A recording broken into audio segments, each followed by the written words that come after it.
Hi there, Rabbi. How's it going? Good, thank you, Joe. And it's time for another How to Be Jewish in 30 Seconds. The word mitzvah, as I interpret it from the way I hear it bandied about, means a good deed. Is that the simple explanation? Um, Not quite the simple explanation, Joe. The word mitzvah has two meanings. You just gave the common meaning, the common usage now. So when someone talks about doing a good deed, they said, "Oh, I did a mitzvah," or someone will say to you, "Gee, why don't you do a mitzvah and give something to the food bank or the clothing bank?" Or why don't you take out the garbage, empty the dishwasher? That would be a mitzvah because I'm really busy. You'd be doing something good or right. That's a derivative.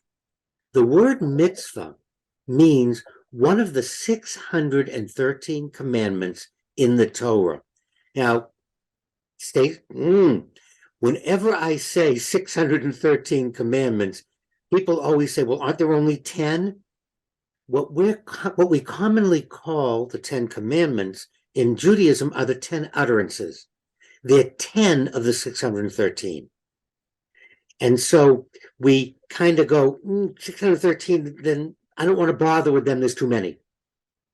In reality, I don't have the numbers in front of me.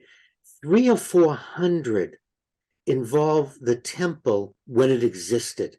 And remember, there were two temples in Jerusalem. They were both destroyed. So some of those commandments involve animal sacrifices, worship in the temple. So several hundred, 300 or 400, come out immediately because they can't be observed. Then there's a couple of hundred more that are in very obscure situations involving farming or growing crops or harvesting. So a whole another group comes right out.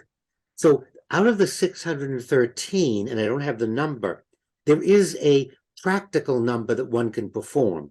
And since these were commanded by God, 613 mitzvot, commandments, at some point, people interpreted the word mitzvah as doing a good deed because you're doing something God asked you to do.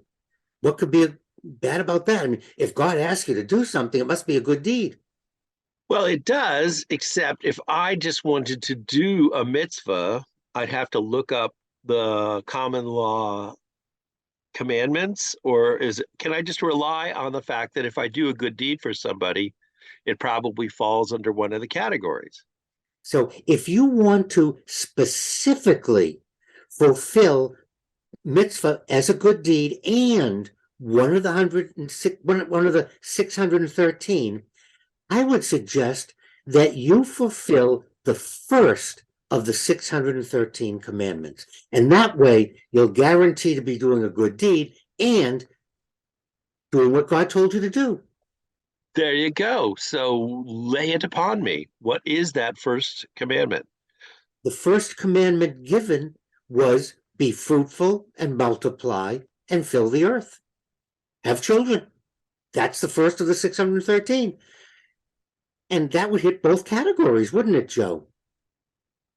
It would. And is it something that I have to go out and actively search for, or can I just plan it in my future endeavors?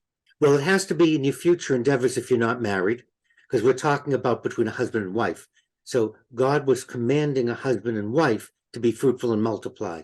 So we're not talking about you sowing your wild oats. Those of you out there who are married, if you've fulfilled the commandment. And if you haven't had children, you want to look at your spouse and say, I would like to fulfill one of God's commandments. An opening line, if ever I heard one. Thank you so much, Rabbi, for your wisdom as always. It's very productive.